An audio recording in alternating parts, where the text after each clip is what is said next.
May we be protected together. May we be nourished together. May we work together with great vigor. May our sharing be enlightening. May no obstacle arise between us. Om, peace, peace, peace. ध्यानमूलं Gurumurthy पूजामूलं गुरुपदम् मन्त्रमूलं गुरुवाक्यं मोक्षमूलं Gurukripa ॐ श्री गुरुवे नमः मूकं करोति वाचालं पङ्गुं लङ्घयते गिरिं यत्कृपातमहं वन्दे परमानन्दमाधवम् ॐ श्रीकृष्णाय नमः. My humble prostrations at the divine lotus feet of Bhagavan Sri Sathya Sai Baba. And my pranams to all of you who are here listening. Sai Ram. Today, we're going to talk about Shivangini. Her actual name is Dolly Baile. Swami always called her Shivangini. And she became a Jivan Mukta. So the focus of today's talk will be about how Swami made her a Jivan Mukta. And this is actually a kind of a synopsis or summary of two books. First one is Inner Experiences, which are of Shivangini's, and the second one is Making of a Yogini book. So it is kind of combines both of them together. Making of a Yogini book is a day-to-day journal of an ordinary Indo-American living in this country and who got transformed into a Yogini by Sathya Sai Baba operating under remote control. She was far away and she was here, and everything occurred at that time. Okay. Since it is a day-to-day journal, for the advanced spiritual aspirants, it may look like it's a lot of detail.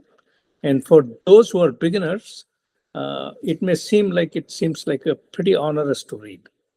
But for the people who are undergoing or experiencing any dreams, visions, inner voice messages, and any miracles occurring to them, all those people will benefit from this one, because this really shows how various kind of things, dreams, visions, miracles, etc. occur to a person who's on this journey.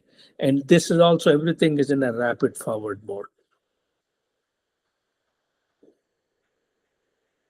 And also, she attained Jivan Mukti in 8 years. Actually, she got it at 6 years. Swami declared that she was Jivan Mukta.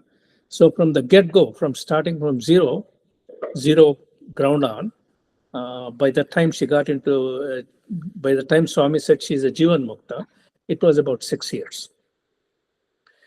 And believe me, I had the opportunity, the great good fortune of interacting with 4 Jivan Muktas till now, and each of them, their journey is very individualistic and very different. Nothing you can say that it's going to be this way or it's a template you can follow. A great saint said one time, there are 3 kinds of devotees. One is a wet wood, another one is a dry wood, and the third one is a gunpowder. What is the difference? Wet wood is like if we start a fire on wet wood, it takes a lot of effort to start the fire, and after the fire starts, it takes effort to keep it going. Whereas dry wood, it takes effort to start the fire, but once you start the fire, it burns steadily, slowly, till it turns into ashes. But when you put a matchstick to gunpowder, and whoosh, it's gone in an instant. Now, Shivangini, I would say, from the spiritual side, she was closer in between the dry wood and the gunpowder, really closer to the gunpowder side. And I've not heard of any of the people, any of the saints which I've looked at and read and so forth, who got it very quickly, the way she got it in 6 years. One I know is Nisargadatta Maharaj, who's got it for within 2 years. Prior to that, he was selling BDs. He was a BD wala in Mumbai. But he could get it in 2 years, and Shivangini took 6 years. So that's why she's more in that category there. Little background about Dolly or Shivangini, and she hasn't become Shivangini yet. She's still a Dolly at that time. She grew up in a Punjabi family who are Arya Samajas. Now, Arya Samajas, if some of you don't know what that is, those people do not have any exposure to images, murtis, sculptures, and deities and that kind of stuff, because they do mostly Havan and they do to the Panchabhutas, the 5 elements. So their knowledge is low as far as that goes. Okay. And Dolly and I, both of us were working for a chemical corporation, Dow Corning in Midland, Michigan, just before this spiritual event occurred and spirituality started for us. We were leading an ordinary Indian living in USA, which is pursuing career, raising children, and chasing the almighty dollar. And that's how the life was going on. Then, as you can see from the slide, in 1997, the journey started. Actually, till then, everything was going on as if it was all there. And we didn't know who Sathya Sai Baba was at that time. And Shivangini definitely did not know. I have heard of him because I come from the same state where Sathya Sai Baba comes from. So I heard the name, but I didn't know anything more than that. And in 1997, when she was reading Sai Satcharitra, which is Shirdi Baba's story, and it has got all 2 to 3 page miracles in it, where how various devotees are getting helped by Shirdi Baba in that. And her mother, when she came to visit us, she left that book with us, and Shivangini started reading it. And while she was reading it, miracles started happening. And the miracles are, I'll quote a few of them. As I said, I'm giving a synopsis. I'm going to cover 2 books. I'm covering 2 books. In this, the miracles were like some of them. We suddenly found a long matchstick which showed up in our mandir with altar in the home. And we knew it was not there. It was almost like about, I would say, 4 to 5 inches long. Normally, matchsticks are about 2 inches, 2.5 inches long, 2 inches at best, maybe. But this one was almost like 4 to 5 inches long, silver tipped, pretty long, and a big burning capability to it. That was the only one sitting right in the middle of the drawer. And again, within USA, nobody puts anything anywhere except we put it ourselves. So she asked me, she asked the kids, we didn't know how it came there.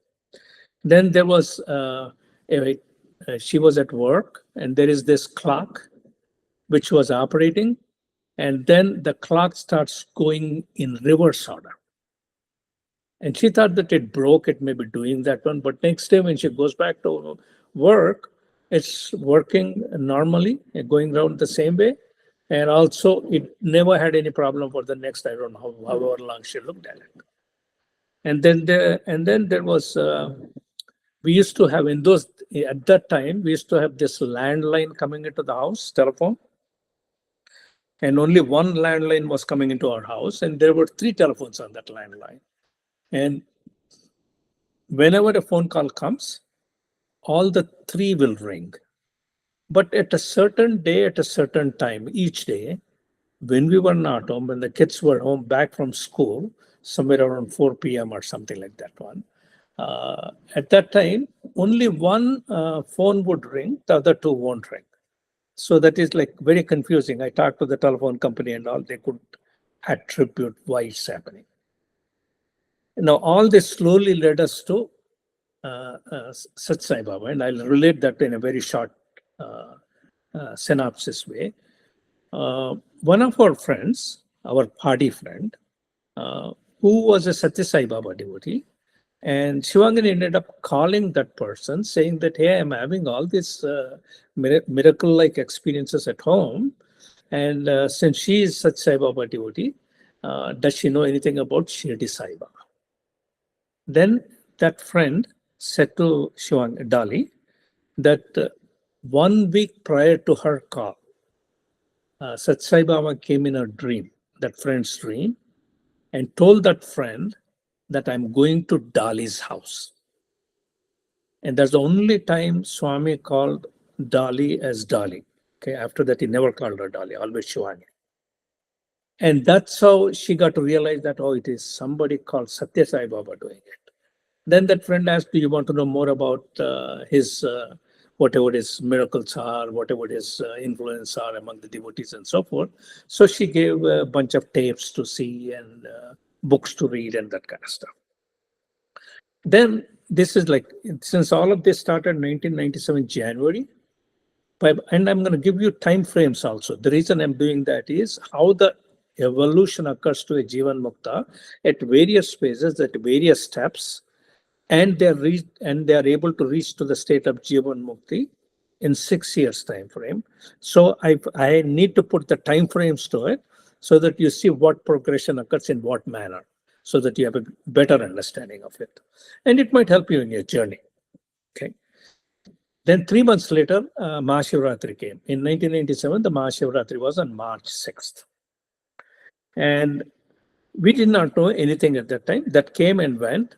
But actually, a year later, 1 year later, in 1998, about June, July time frame, Swami said to Shivangini that in the first Shivratri, which is on March 6, 1987, her Ajna Chakra is right here, like in the middle of the eyebrows.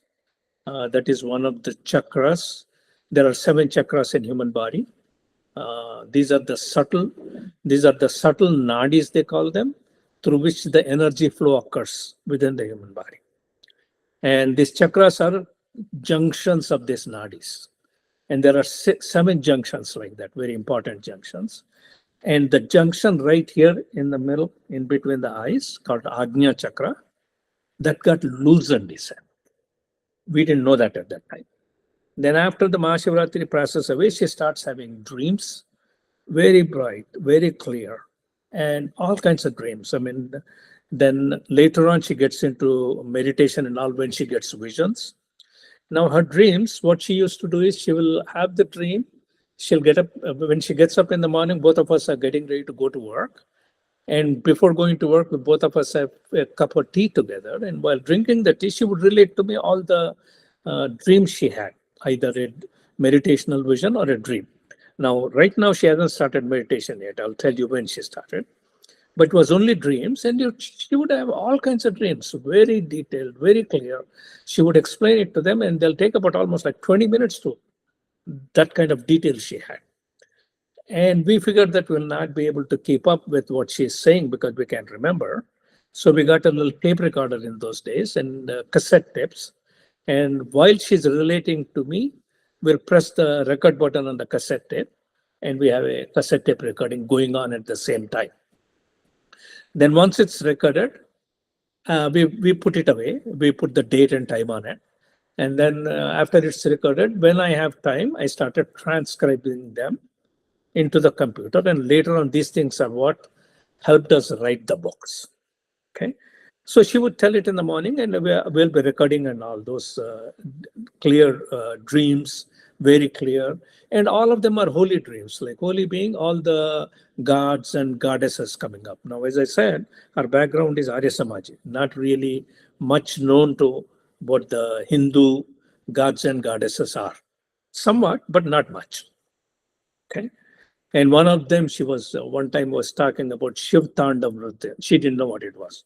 She knew that Shiv was the way he looked with his snake and all that one, that much she could recognize. But she explained like how the dance was. Then I could tell her that it's called Shiv Tandav. She didn't know that. Okay. So these started. Then, while in the morning, with the practice of just stopping at the altar in the upstairs before going to work, she would just bow down her head and so forth.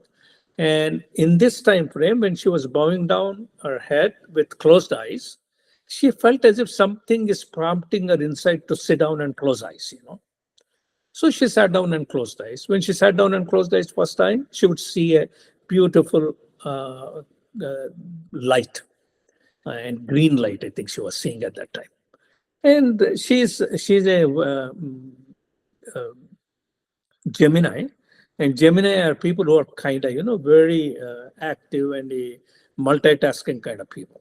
And she's sitting there just looking at it, and she gets kind of bored pretty quickly. So she started moving that light, moving it like moving this way, left and right. Not that anybody telling her, just like playfully she's doing that. She could move it down her body, raise up her body. And later on, we find out those are all meditational practices to gain concentration and gain the ability to move them around. But she was doing it without knowing it. So that prompt was make her sit down there. Now, pretty soon, she started seeing visions, very clear visions, very long visions. And to the degree she will explain all the detail to me, right down to the scene and the scenery and the individuals, everything. And all those we started recording, which later on went into the book as visions and dreams and visions. So this was continuing.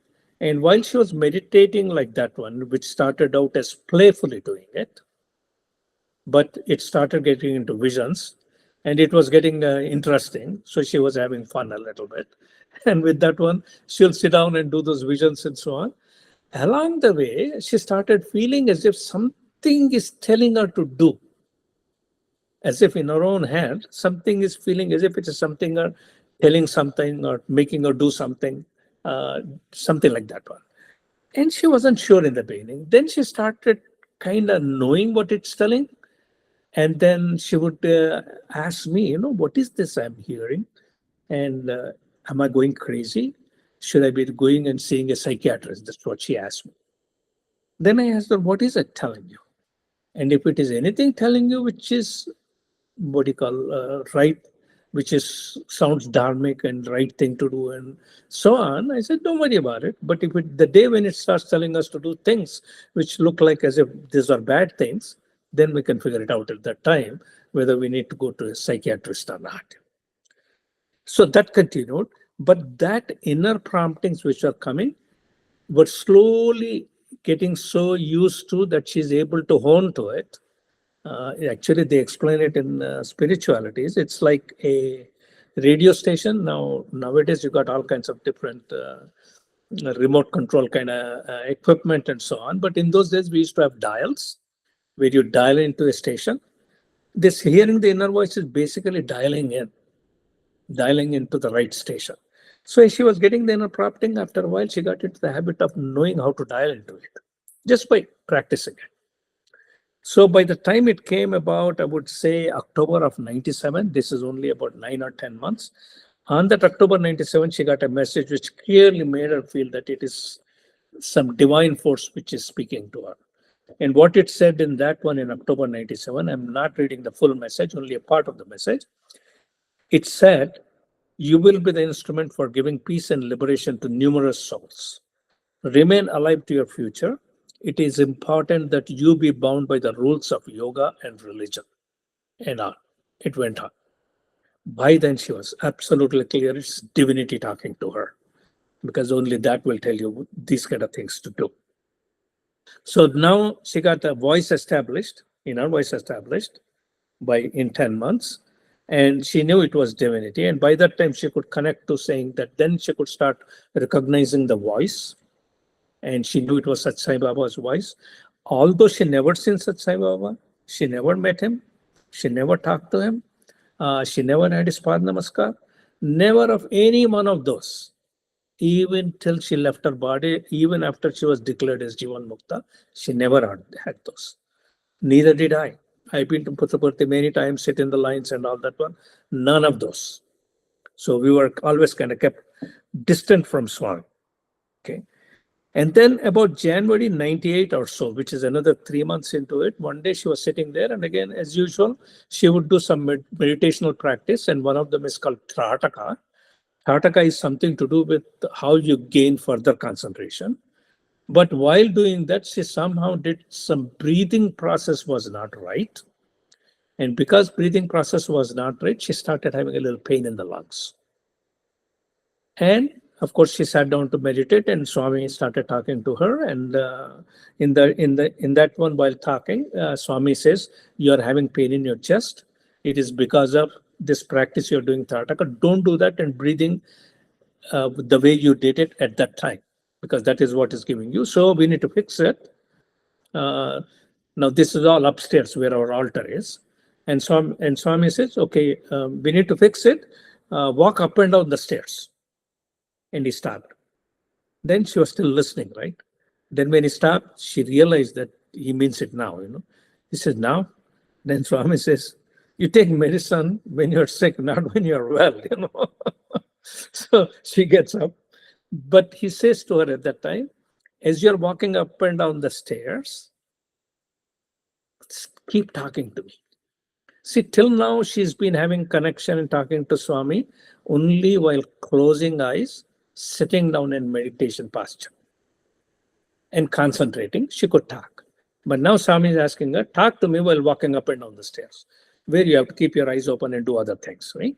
Observe and everything else. Eyes are working, operating. And she says, look, surprisingly, she could do that. Walk up and down, she could speak to him.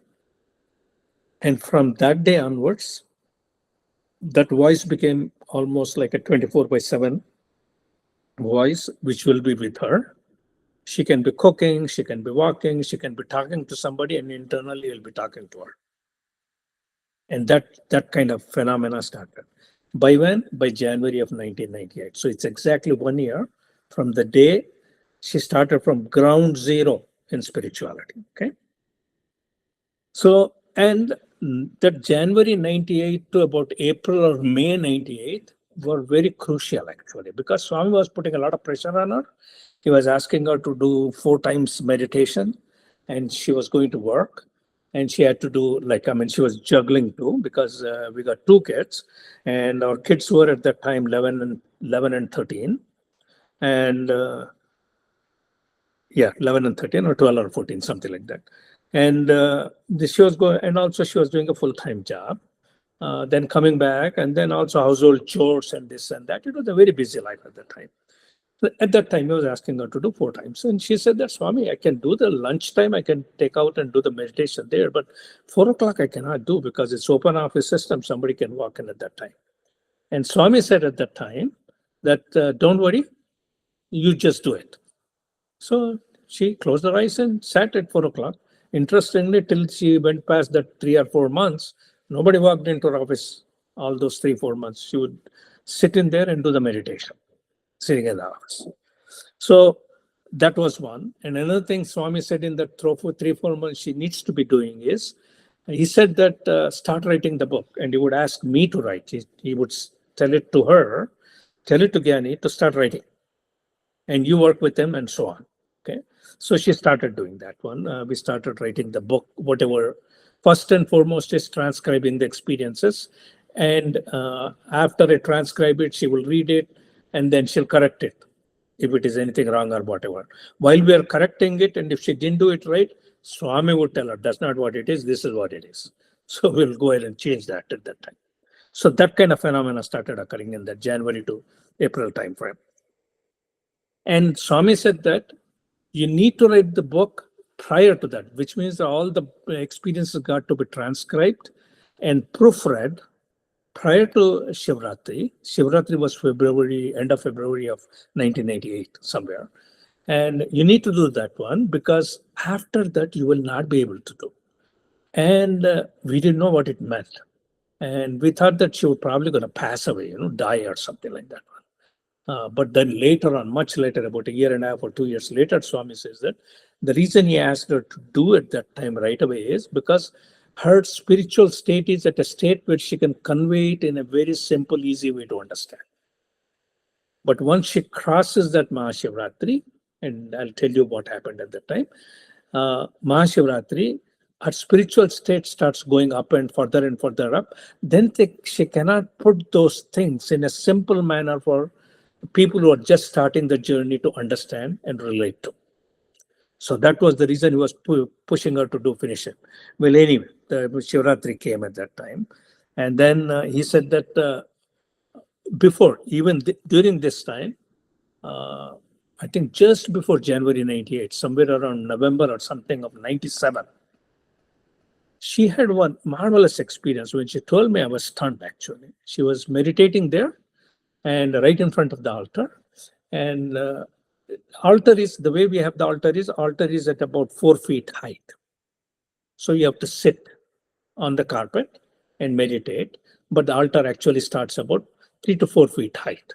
And from there up, there are pictures and everything else in it. So she's sitting there and meditating. While meditating, she sees Lord Shiva. This is all in her vision. Now, in the vision, she's seeing herself sitting in front of the mandir, meditating, and then Lord Shiva, who's very nice picture in a very meditative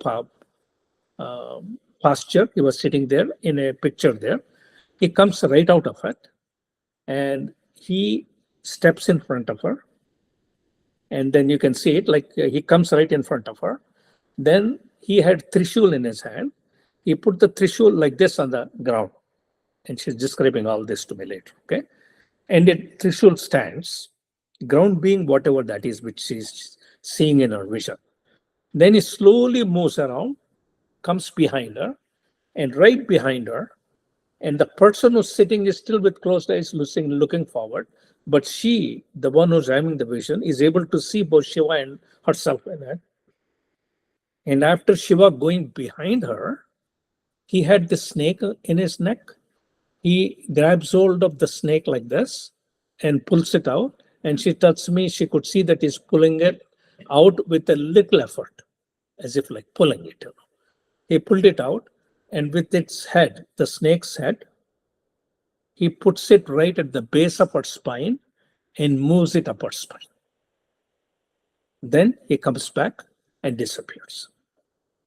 And actually, later on, Swami tells us that's when her Kundalini was awakened.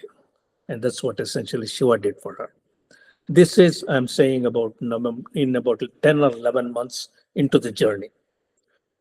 Now, coming back to the 3 to 4 month period, Swami says, on Mahashivratri, Lord Shiva wants to open 4 gates for her. The words he used is 4 gates.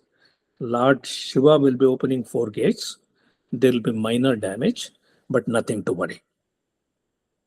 And initially, she wasn't sure what it meant. All she said is, Swami, as long as you're there taking care of me, that's fine. I hope whatever the damage is.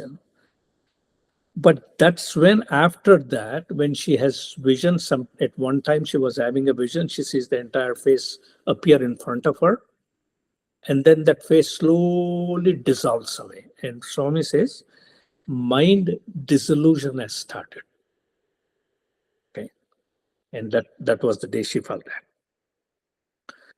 Okay, and then there is one important event that occurred on March 17, 1998, and I would relate that to you. And I wasn't there at that time. I was in Mexico on a business trip.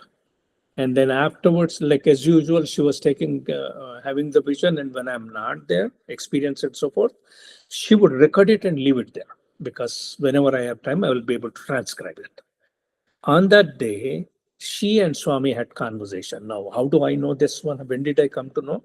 I came to know in 2006 about that tape. And she left her body in 2005 September. Okay, then in 2006 January is when I found the tape. I had this thing.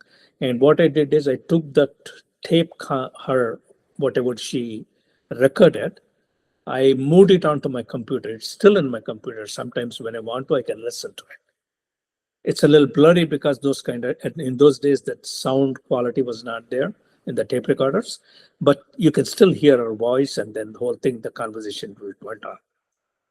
But what Swami has done is, on March 17th, 1998, this is after Mahashivratri, after her three more chakras, knots are open, three more chakras got open. And he's asking her, I'm only putting the partial of the total message conversation. He says, you have interest in merging with me, no interest in worldly life or rebirth. In 7 years from now, would you really like to leave the body and join me? These are his exact words. And in the tape, she says that initially when she heard it, she was stunned. She was not expecting that. And then, at that time, our kids were, as I said, about 12, 14 or 11, 13, Then, interesting, her response was, just after pausing for about a few seconds, she says, Swami, if you think it is the right time and it is the right thing to do, I am ready. As far as the children are concerned, you are taking care of them now, you'll take care of them later. As far as Gyan is concerned, if he had enough of married life and he needs to come towards you on the spiritual side, that is your decision. You decide that. But whatever it is, I'll leave it up to you. If you think it is right, I'm okay with that. That was our answer. This was of March of 98. And 7 years later, which is 7.5 years later, September 3rd, 2005, she left her body.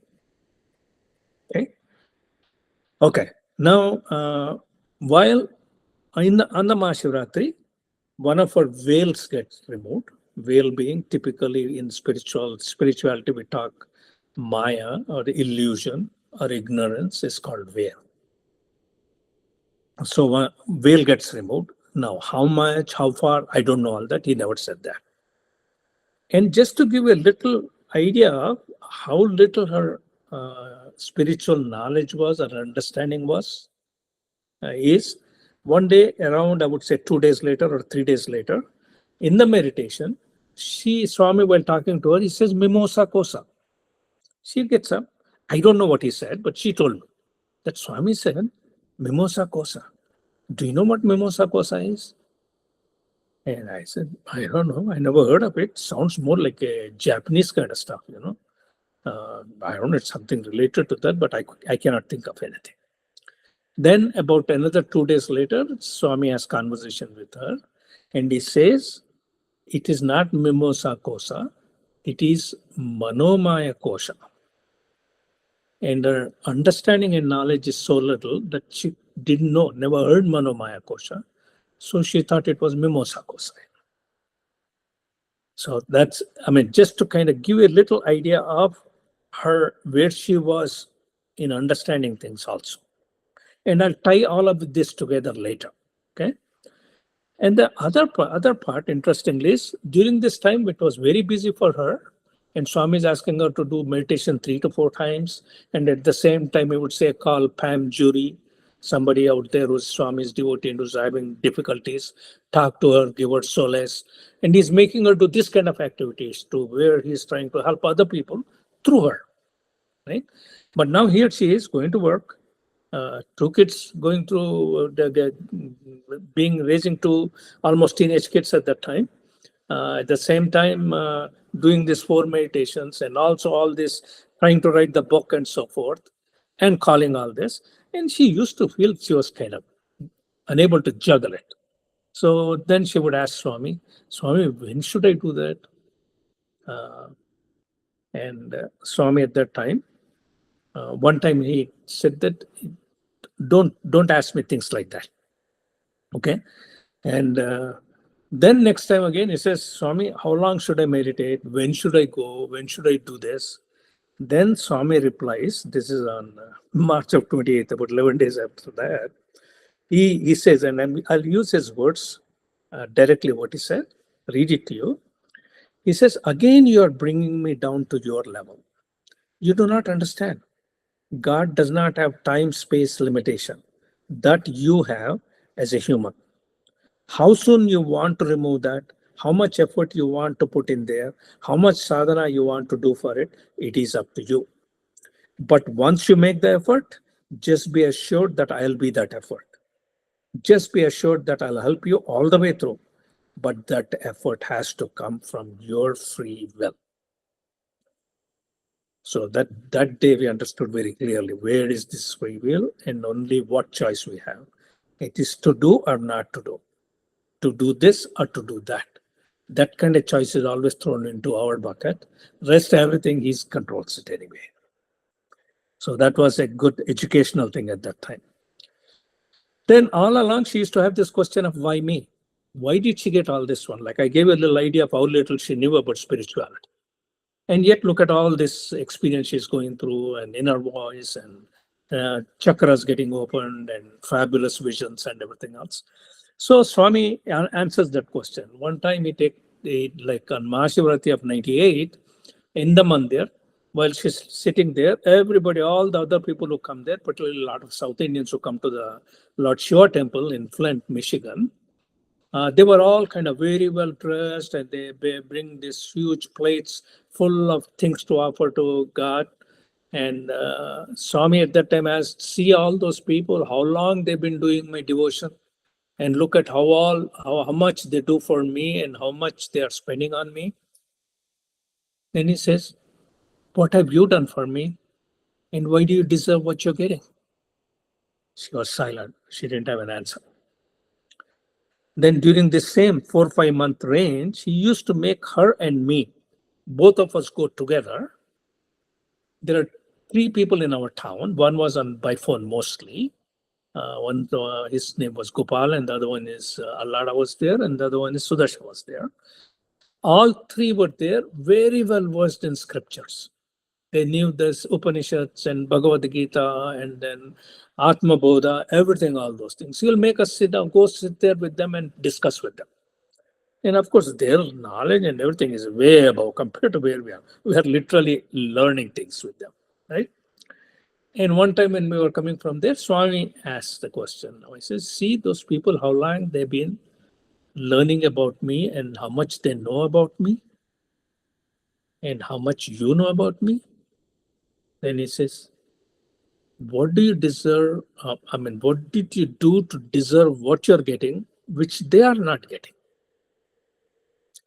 She had no answer, kept quiet. Then Swami answers it.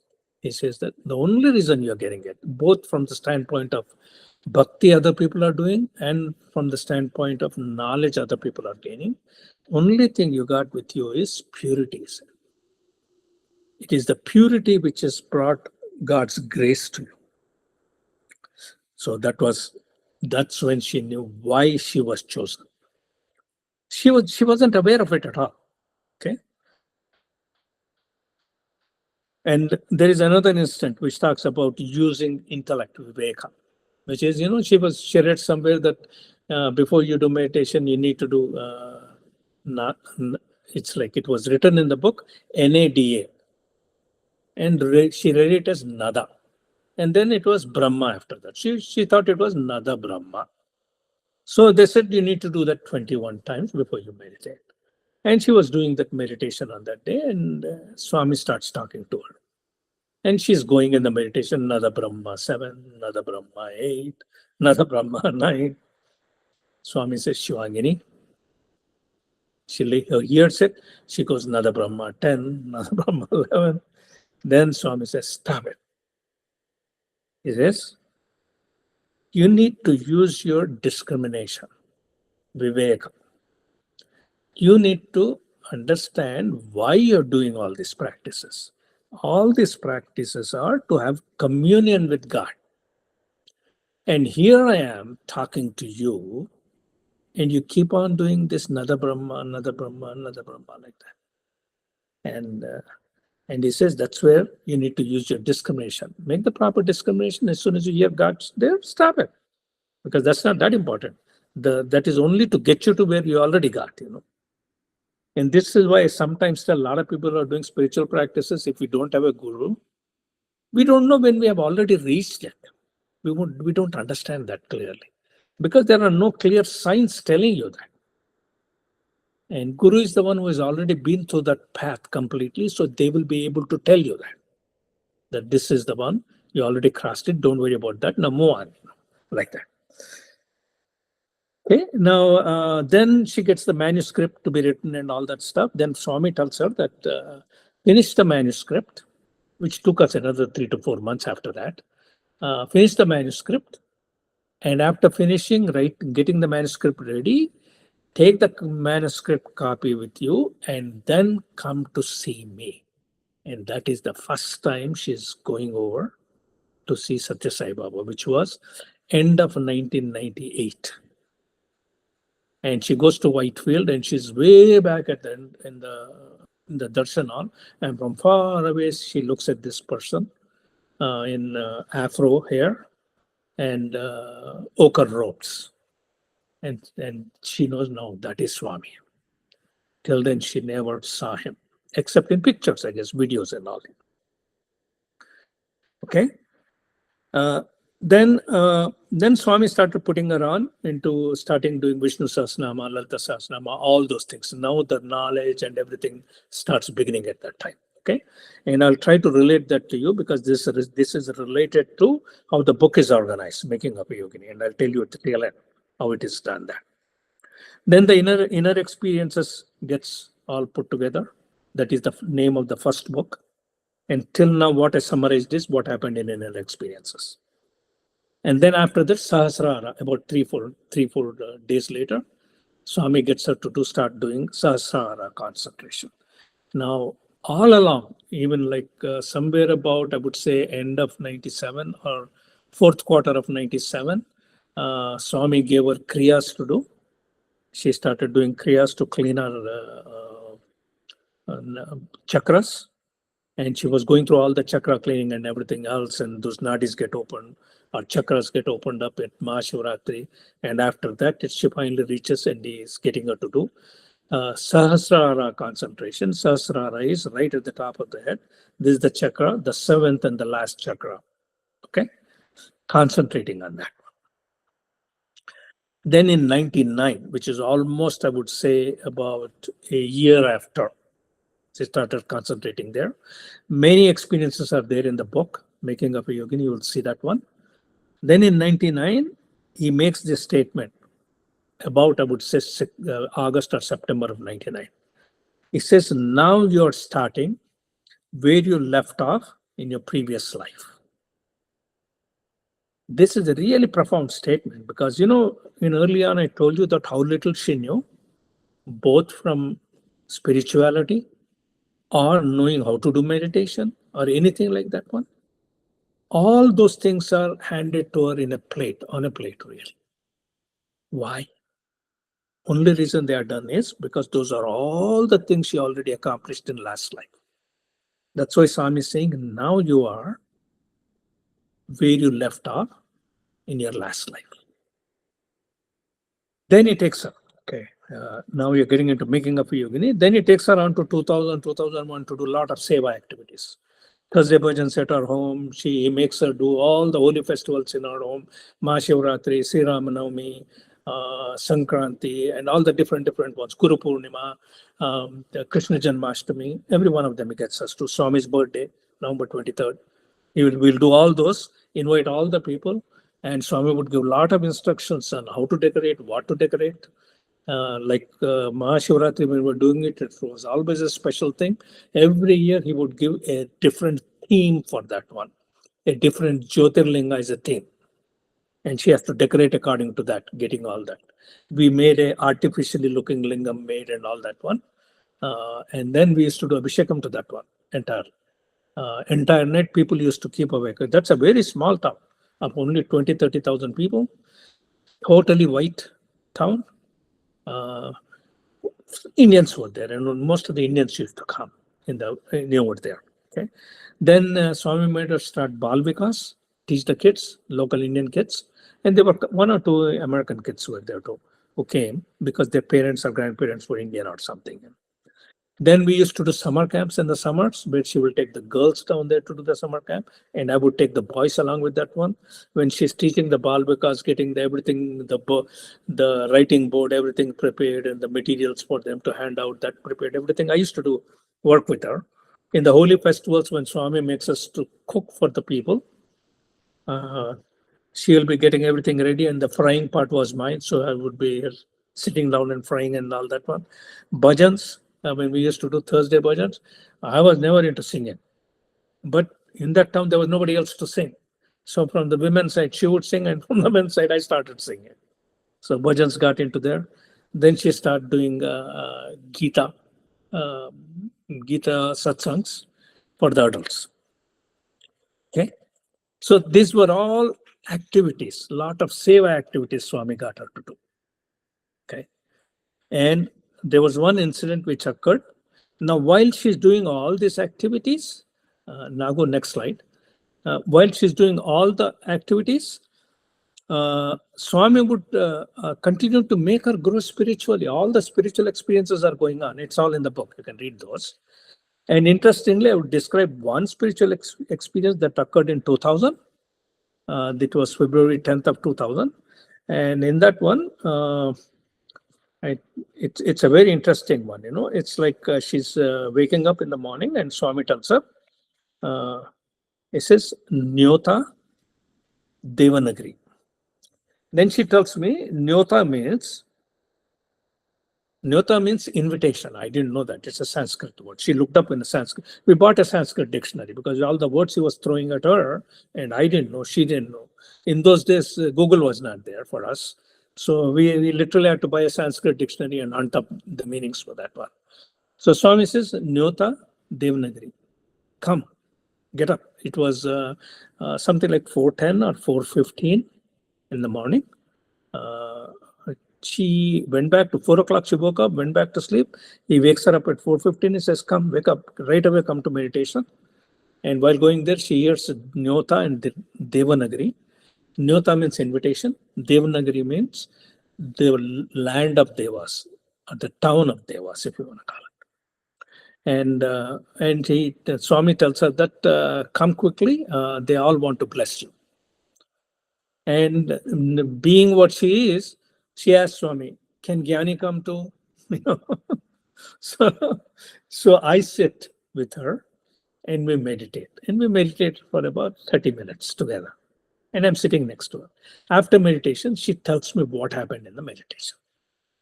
And what she says is, as soon as she got into the meditation, she closed her eyes. And by that time, she's probably very well advanced. I don't know what I would call meditation, what is not, In that state, she sits down and goes through, Swami makes her do a pranam, paying obeisances to Lord Ganesha, to 5 elements, to Lord Shiva, Lord Vishnu, Lord Rama, all the sages, Vyasa, Valmiki, Vishwamitra, and to Lord Indra, and to many others like that. And while she is doing pranam to all of them, she hears this mantras being chanted in the background. And she's hearing the mantras and she's hearing Samarpayami, means offering. They're offering all those mantras. So those are going on. Then she sits down for a little while. Then she asks Swami, I can get up now? He says, no, it's not over yet. She sits down, So she sits down, and at that time, after she sits down, she starts feeling. Now, not that anything physically was falling on her, but she is getting the total sensation of, as if they were putting akshatas on her head, which is rice. This is hallowed rice, you put some haldi and kumkum to it, and then you use them as something to bless somebody. So as a blessing, those akshatas and flowers are falling on her head. Then Baba says at that time, each and every cell in you is divine. When you open your eyes, you and I are one. And she related all this to me after she got out of the meditation. Okay. Then we were talking to each other and speculating that since it is above mind level, where everything this is happening, it must be probably at causal level. See, we have 3 levels. We talk about awake state, dream state, and causal state. The deep sleep state, we call it. And same with 3 bodies are there. Gross body, subtle body, and causal body, which is like Stula Sharir, Sukshma Sharir, and Karana Sharir. We were thinking that it may have happened at the causal level, the Karana Sharir.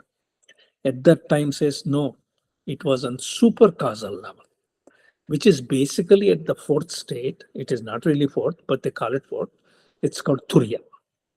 So it's all this occurred at the Turiya state.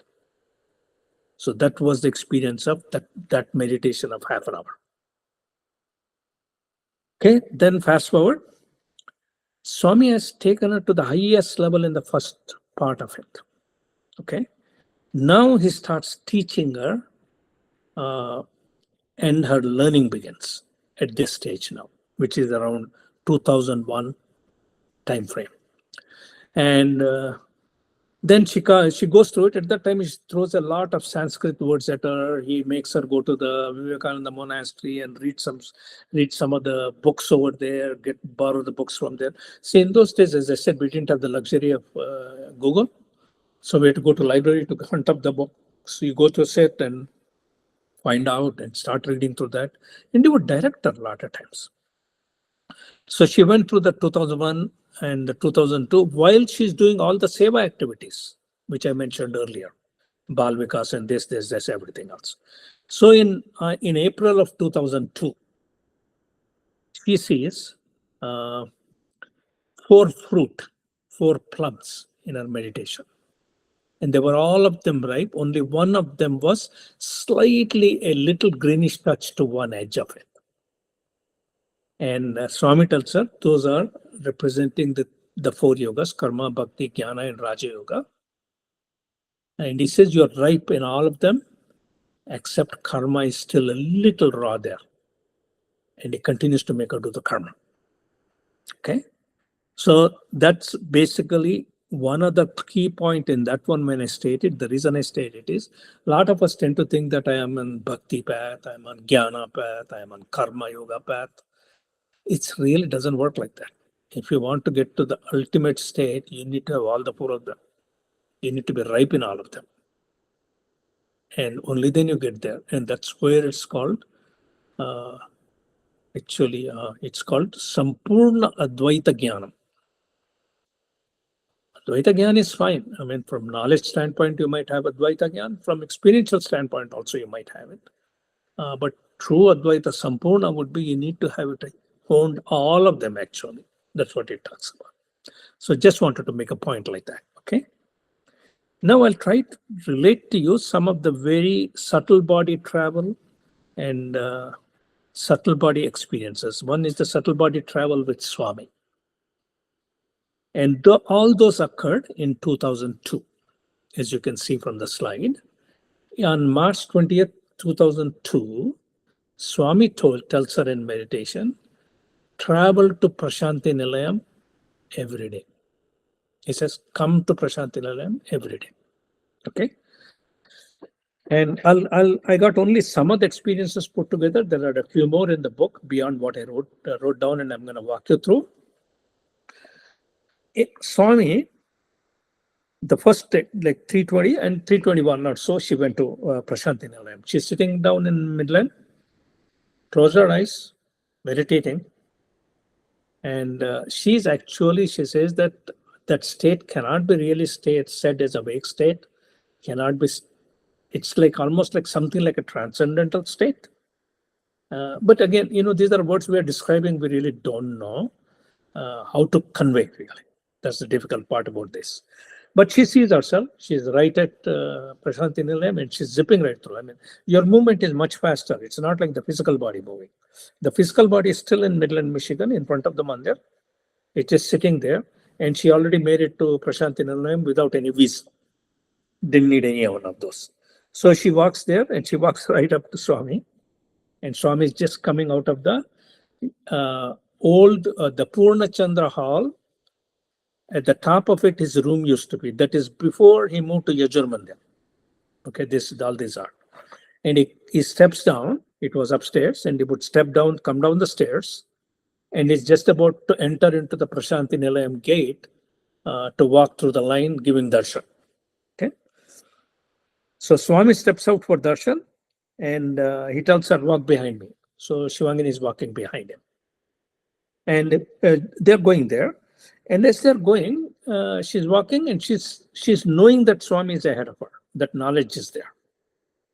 or that experience is there. But she cannot see anything. She does not see the people, does not see the Prashanti Nilayam, none of that there. Then she asks Swami, Swami, why is it that I cannot see anybody around and so forth? Then Swami tells her that you are experiencing me as an Atma. You are also as Atma. You are experiencing me as Atma. And that is why nothing else is visible, because at that Atmic state, all these transient world things do not appear. So that's why she's not seeing it. Then while walking, suddenly she starts expanding. She feels that she's expanding. And she expands and becomes so huge. Suddenly she realizes that she's in the entire Puttaparthi town, at every place, everywhere, right now, at the same time. Now, whatever I said might confuse you, but I'll give you an example for that for you to understand. See, if I ask you in your body where you are, you say any part of the body I point to you, you'll say I'm there. Did you appear there at the time when I asked you? No, you were there all along, in that part of the body. So any part of the body, you say, you're there. And this experience is like that one. You're in the town, but every part of the town, you're there already. And this you have to experience to really understand it. I'm using words in the hope of trying to make you understand, but it's still words are not adequate. But that's this sense and feeling of being everywhere there. And at the same time, right now. So that was the experience. About a few days later, she goes to Prashanti Nilayam again. At that time, Swami was not there. He was in Bangalore. And she enters into the gate. And first she goes up to, there are like where Ganesh temple is there, entrance. There is Lord Ganesha's sculpture is there. Right opposite that, there is this banyan tree. I think it's a banyan tree. Ravi Chettu, they call it. I don't know what it's called in English. In that, underneath that one, there are a bunch of snake stone with snake pictures carved into it. There are about nine or 10 stones like that one. So those are snake stones, okay? And Swami is talking to her. He says, go down there and snakes and bow down to snakes. She bows down. And Swami is speaking from Bangalore at that time. And Swami says, ask pardon from them, because you forgot to put a snake in last Mahashivratri's lingam you used. So ask for a pardon. So she went and seeks their pardon. Then he says, go up to Lord Ganesha. And Lord Ganesha, she goes up there, and Lord Ganesha tells her that you will have Ganesha Siddhi. Siddhi means power. What is Ganesha's power? It is to remove obstacles. But it is also, Swami says, but it is also throwing obstacles. He says that at that time. Usually this kind of a removing obstacle, throwing obstacles is given to somebody who's being prepared for a guru's role. Okay. And I'm telling you ahead of time what that is, Okay. From there, she goes to Muruga, Lord Subramaniam, bows down. And from there, Swami asks her to go to Gayatri. Gayatri Ma's sculpture is there. So she goes to the Gayatri Ma temple. As soon as she goes up there, Gayatri Ma says, come inside. She talks to her, sit in front of me. So she went and goes and sits there for a while. Then Swami tells us to go to Lord Shiva's temple. Lord Shiva's temple is not inside Prashanti Nilayam ashram. It is outside, about half a kilometer away. That is the spot where Swami was born way back in 1926. That spot is converted into a little temple now. And on the spot where he was born, a Lord Shiva's white marble sculpture is put there. So people go there to visit the Swami's birthplace where Lord Shiva's sculpture is. So she goes there. When she goes there, goes inside that temple. Now, this is all she's doing it, that astral travel. Okay. And so she goes up to Lord Shiva. Lord Shiva says, come inside. And from his kamandal is that little part with a spout to it. And with that one, he gives her a liquid. He puts it into her hand and asks her to drink it. So she drinks that. So that was the experience on that day. Then a few days later, she tries to go to the Prashanti Nilayam. Can't go. Like she did already a couple times, but same way she tries, she can't go. Again she tries, she can't go. Then suddenly Swami says, come. Zip, she sees herself in front of the gate in Prashanti Nilayam. And actually Swami says that without me calling, nobody can come. And that's the point he wanted to make to her. Not that she can sit and meditate and she got this siddhi or power to make herself go there. No, without his will, you cannot go. Then there, in front of the gate, she finds that she's like an ant and crawling up slowly into the gate and all that one. Inside, from there to go to Ganesha is like an ant, will take you an hour. From there to Gayatri Ma temple, it'll take you at least days probably. It's that much distance. So while crawling, she thought that, oh my God, it's going to take a long time today. As soon as she says that, Swami turns her back and then she's dipping around. This is just to show again to her, just in case, that everything he is controlling, he is doing. Okay, and then a few days later, she goes up there. As she goes up there, Swami is kind of just about stepping to go onto walking down the path to give the darshan. And Swami says, walk with me. And he starts showing her. And he tells her, I'm showing the way to walk on this path. And later on, if you ask me a question what that was, I'll explain it to you. Okay. Right now, I'll keep moving. Then she goes. Another 2 days later, she goes up to the same spot, but right outside Prashanti Nilayam, on one side of it, there is a general hospital, which is also Swami's general hospital. They serve absolutely free to all the people who come there without any cost. That between the general hospital and the Prashanti Nilayam campus, there is a Shirdi Baba sculpture, and he's sitting on the top of 9 steps. And each of the step, the 9 steps of devotion are written on it, like Dasyam, Sneham, Sakyam, friendships, and all those things, So all of them are written on that one. She goes up to that one, right through the steps. Because in the subtle form, she enters into Shirdi Baba. And then she starts expanding. And she expands so hugely, just like on the top of Empire State Building or whatever. If you look down, you see all those specks as cars and people.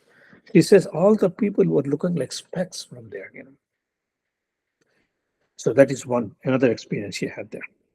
Then another one she goes to reaches Prashanti Nilayam. And Swami is walking through the line.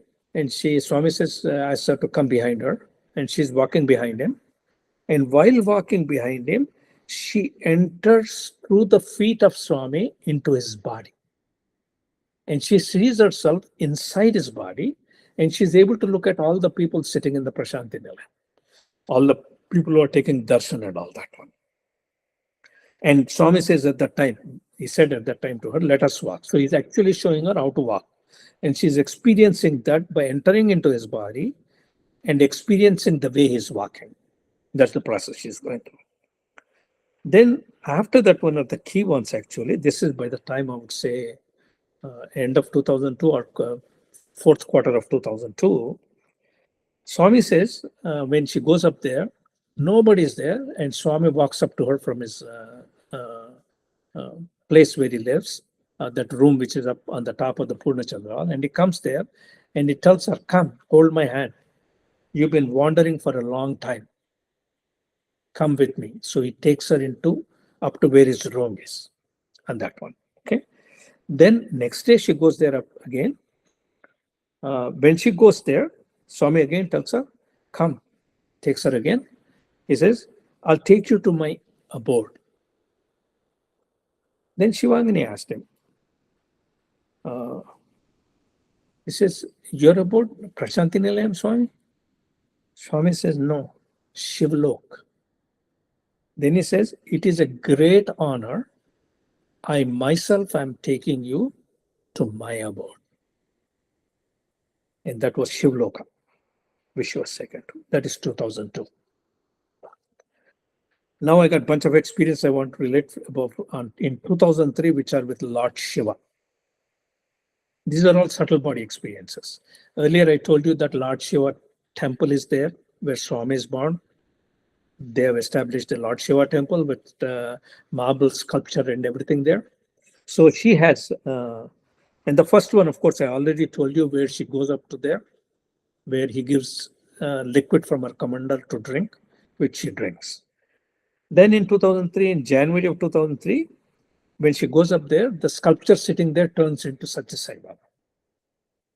And then Swami gives her Diksha and a mantra. Both of them are given to her in January of 2003. Then later, she goes up to, and this is another day, another few days later, she goes up there. For whatever reason, she was going inside. It is like a gate is there to the temple. You can walk in there. And once you walk in, there are a couple steps you climb, and then you go in there. And there is a little small inner shrine, although it's all made out of what do you call, like a grill kind of thing, which you can see through. So there is that inner shrine. She goes up to the inner shrine, then she runs back to the gate. Then again, she turns around and makes an effort to go up to that inner shrine. Again, she runs back. Then Lord Shiva calls her after two attempts. Then after she calls her, she goes and sits in front of Lord Shiva. Sculpture is there. And while the sculpture is there, she's sitting in front, Swami is speaking to her in this vision. Swami says, "You are my Shakti. You will be installed here," he said. Now, I really don't know what it means, and she didn't know what it means. Okay. Then a few days later, this is one of the very key experiences. She goes up there. On that day, it seems like, she says that on this day, when I had the experiences, it's very, very different. It's as alert and as feeling as if it is awake state. And yet it is not awake because she's sitting in front of the mandir with closed eyes. But with that awake kind of state, she enters into the gate of that mandir. Gate is not, that mandir, the distance is not much, probably at best about 700 to 250 feet total length of that mandir. So it's pretty small mandir. So she's at the gate. As soon as she enters the gate, a lady comes and washes her feet. And she was wondering what's going on. As soon as she thinks what is going on, Swami speaks to her and says, "Mind, don't anticipate." So she shuts her mind, not let it think. Okay. And it was all awake like. She finds that she's wearing a sari, although she's sitting in front of the mandir in our home where she's meditating and having this experience. She's in Punjabi dress because that's how she goes to sleep. It's convenient. And then he steps into the inner shrine. And as she stepped into the inner shrine, there are huge sounds of bugles, this horn kind of things which you blow on. And there are conches, which you put to your mouth and you make a loud sound with that one. Those are blowing in the back. These are really usually for auspiciousness, they do that. At an auspicious time, they blow them. So those are going in the back. Then she goes up and Lord Shiva in that sculptured form is sitting there. She goes and sits to the right of Lord Shiva. Then when she sits to the right of Lord Shiva, that sculpture turns slowly to the left side. Then she gets up, goes around, comes and sits in front of him, in front of the sculpture. As soon as she sits in the front of the sculpture, a Havan Kund, a little ceremonial fire kind of fireplace, that appears in the middle of both of them. Now, typically in weddings, they have that. If you want to imagine, that's what they have. That appears between the two of them. And that sculpture turns into a celestial form. And she says he doesn't look anything like Lord Shiva, the way we see the sculpture, but a celestial form. And the celestial form has is garlanded. There are the garlands put on that celestial form. Okay, and there is mantra chanting going on in the background.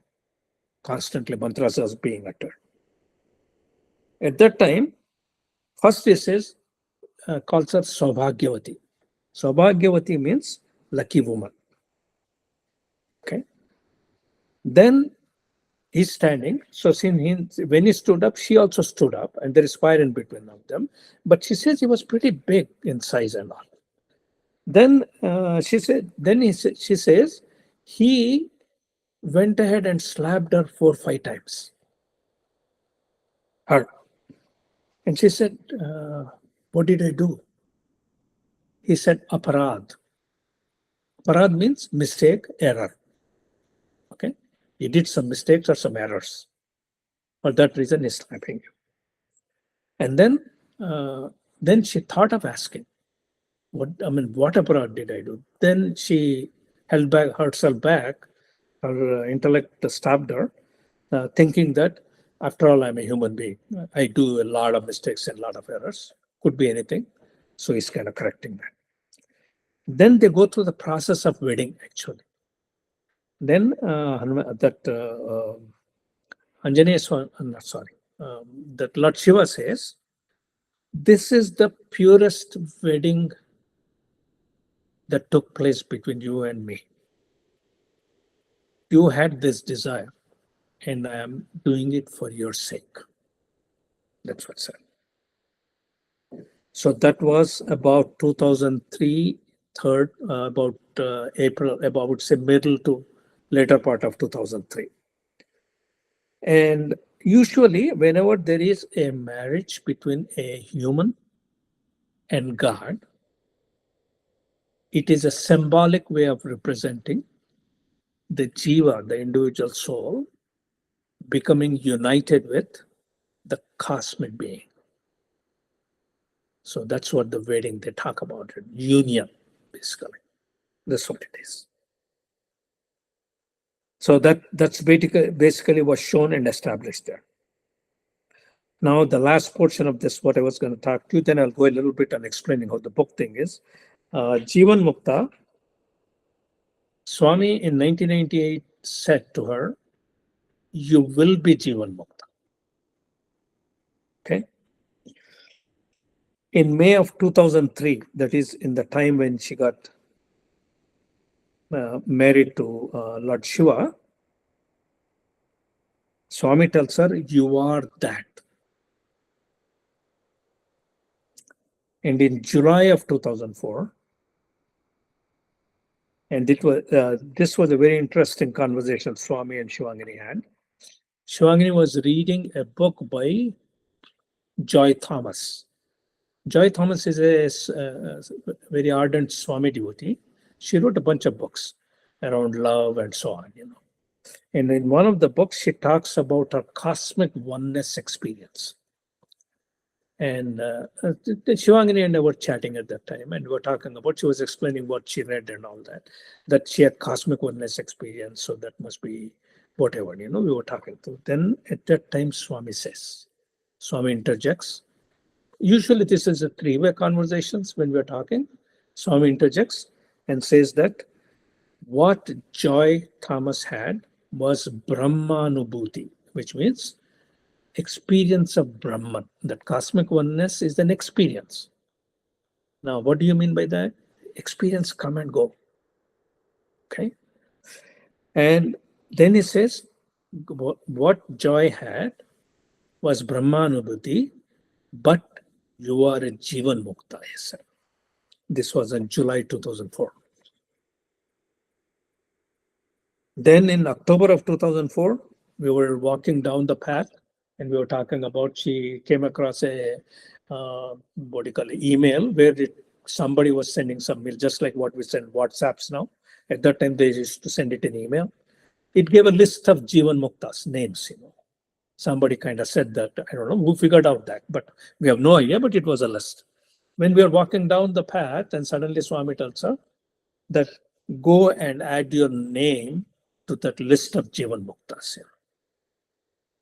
So she comes back, and we are there, and Divine Mother looks at her happily and tells her that I'm blessing you. She asks, "What are you blessing me with?" Divine Mother says, "This is again October 4th. She says, I'm blessing you with moksha, which is liberation.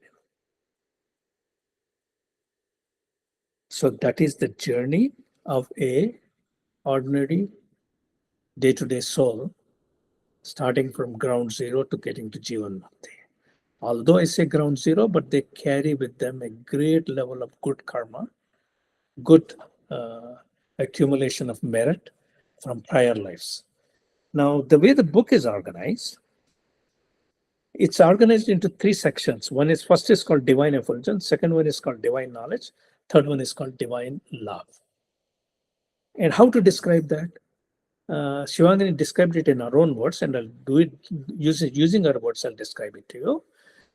You know, her experiences started with Lord Shiva, because that is the first phase. Lord Shiva coming and raising her Kundalini, giving her the liquid from Kamandal, and Lord Shiva marrying her. Everything is started from there, right? That is the effulgence phase. That is the highest knowledge you get right away.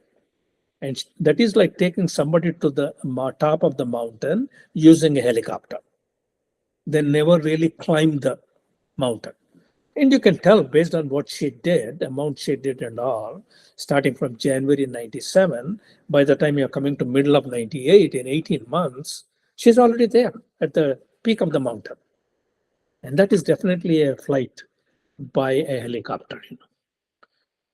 Then he says he brought her down. These are his words. And he made her climb now, go along the path of climbing by all the twists and turns in the path. Why? That is because one thing is she's not, a lot of people look up from outside, they get the feeling that she got it free because she was bang taken up to the top. I mean, it's a grace, right? What did she really do? I mean, why can't I get it kind of attitude, right? She says, now, even though other people might think that I got it free, he is making me earn it now by climbing the path, all the nooks and crannies. That's one reason. Second reason she need to know the twists and turns in the path while you're climbing to the top of the mountain is, tomorrow if you have to lead somebody who's on that path, you will be able to lead it because you yourself have seen the twists and turns. So you can direct somebody. That is the second reason. Okay. Then the last one is the divine love phase. That is all the divine knowledge phase. Because you have to have that knowledge, you have to have that experience. Knowledge is not just only intellectual knowledge, but it is experience combined with it. You have to have that knowledge to be able to direct somebody else. But then when you come to the divine love phase, there he made her go through with all the aches and pains and body difficulties which ordinary people have when they are trying to make effort and move forward in the spiritual journey. All the hurdles they go through, all the obstacles they go through, all the difficulties they go through, either physical or mental. And he made her go through it, and that becomes divine love phase. And to give you an example of this one time, he told her that in order to cleanse your body, because she and I used to eat all kinds of meats in the world, and we used to travel and all that stuff. There's nothing that we didn't eat. I didn't eat snakes, but other than that, pretty much, neither did she. But then we used to drink alcohol and all. And Swami gave a reason at that time. We need to purify your body because you're contaminated heavily. Then he made her for 3 days only water. Whenever you feel like hunger, only drink water. Then after 3 days, when you feel like hunger, the next following 3 days, only milk. Then after that 6 days, next 3 days, only ghee, that is clarified butter. She did the first 3 days. It was difficult. First day was very difficult. Second day, she was started quitting. Then I kept encouraging her. You already did 2. Why is to go the third? I don't know. Well, it made me do it, I guess. So I did that. And she made it through the third. After the third, she could do it, actually. Somehow you gain that ability, I think. Then she was drinking milk. But, you can't drink much milk. You can't drink much water. You don't feel like drinking milk. But she went up to the 6th, and the 6th day night, She says that tomorrow morning I have to start with the ghee, and the very thought is making me throw up. Then at that time, Lord Krishna talks to her. That's our central deity picture. That Lord Krishna talks to her, and Lord Krishna says to her, he said, "It's okay. You don't have to do it. Go and make some prasad for me. Make me upma." I don't know, he liked upma or whatever. Actually, Shivangini likes upma. That's why. He says, "Make me upma." Then she says, "Are you going to eat it?" He says, "No, make me upma and drink." He won't answer. He said, "Make me upma and get it." So she makes it and eats it. That stops. What I'm saying is, then later on, Swami tells her, you have to know what hunger is. Without going through what you went through, it's only mental empathy. There is no experience to go with it. What a hungry man is. And you have to feel it to that degree to know how that hungry man feels. And then you can show the true empathy, true way of addressing them. So that's what I mean in the divine love phase. You have to go through that one. If you look at all the saints and sages, they've gone through a lot of difficulties, physical difficulties, this thing. They do that for others. By doing that one, the expansion of heart comes. And that divine love is all but nothing but expansion of heart. And that's how the book is organized too. So divine effulgence, divine knowledge, divine love. And there's some tidbits. I think I can open it up for questions and so forth. We are about 1 hour 15 or 1 hour 20 minutes into it. Some of the tidbits is Swami always said, I don't know why, he used to say two things to her. One was he always called her number 14. He would say, your spiritual sphere is number 14. If any of you get a chance, I'm not going to go through it here, but I'll give you a hint. If you Google Meher Baba, Meher is M-E-H-E-R, Meher Baba, and then put next to him spiritual circles, then you'll tell what he said about spiritual circles. Then you will understand what Swami, how which he was calling her 14. She was a spiritual center of a spiritual circle, and the circle number was 14. And interestingly, at that time, she asked Swami, so are there a lot of spiritual circles in India and few in USA? Then Swami says, no, there are 5 at that time when he said, no, I don't know how many after that. At that time, he said that there are 5 spiritual circles in USA and only 3 in India. And she was puzzled. And she asked Swami, there are only 3 in India? Is it because you're here? And she asked, is it because you're there? Then Swami says, no, Shivangini, I am above all circles, spiritual circles. So that's one thing he says. And another time he said that one time when you're talking to people, when you're working with people, when you're explaining to people, and when you're helping people, do not give them the impression that they're going to get experiences like you are getting. Okay? And he says, they will not have experiences like you do. Then he said, you are being nurtured as a guru. And you will not be able to create that. Only I can create that. I can create another guru. These gurus out there, I can create them. You cannot, is what he tells them. But she can help somebody get up to the state of pointing to liberation and everything else. That she can do. Okay. And I'm paraphrasing a lot of words, giving it in my own words. That's one thing he said. Another thing he said along the way, there are a lot of things in there. And I'm not even going into all the learnings we had from making of a yogini. That itself is a whole full talk by itself. And other thing he used to say is, always he used to say, Northwest is your region. 3 to 4 times he said in the book. Like if you take the PDF book that is there, and if you just kind of search under Northwest, you will find how many times it's stated. And it's Northwest is your region, he used to say. And we used to wonder what it means. He would never elaborate, But then if you think of India, if you face India and if you look at it, all the Western countries tend to be Northwest. And if you really think about it, a lot of people who asked so far her books, at least about hundreds of them, come from all the way from New Zealand to a lot of them are in Germany and Europe and a lot more in USA and the Canada, like these countries. And I've also come across some Latin American countries also asking for it, but mostly Western world, and that's what he probably meant by Northwest is your region. Not only that, her samadhi, which you see a picture of it in the book, is also in Northwest. It is in Midland, Michigan. The samadhi is there, and right behind the tombstone of the samadhi, there is a uh, about 12 inches to 14 inches tall, about 5 to 6 inches round lingam, and that is the one you use for all the Jivan Muktas. And when somebody wants to do any worship of it, is you do abhishekam to that lingam. And I did her Shraddha Karma for 9 years, and then Swami told me I don't need to do it anymore. So I stopped that one. But all those 9 times we used to do Rudra Abhishekam. So she joined Rudra. Rudra is Shiva. Okay. So you really do Shiva Puja for that. With that, I'll do the closing prayer, and then we can open it up for question and answers.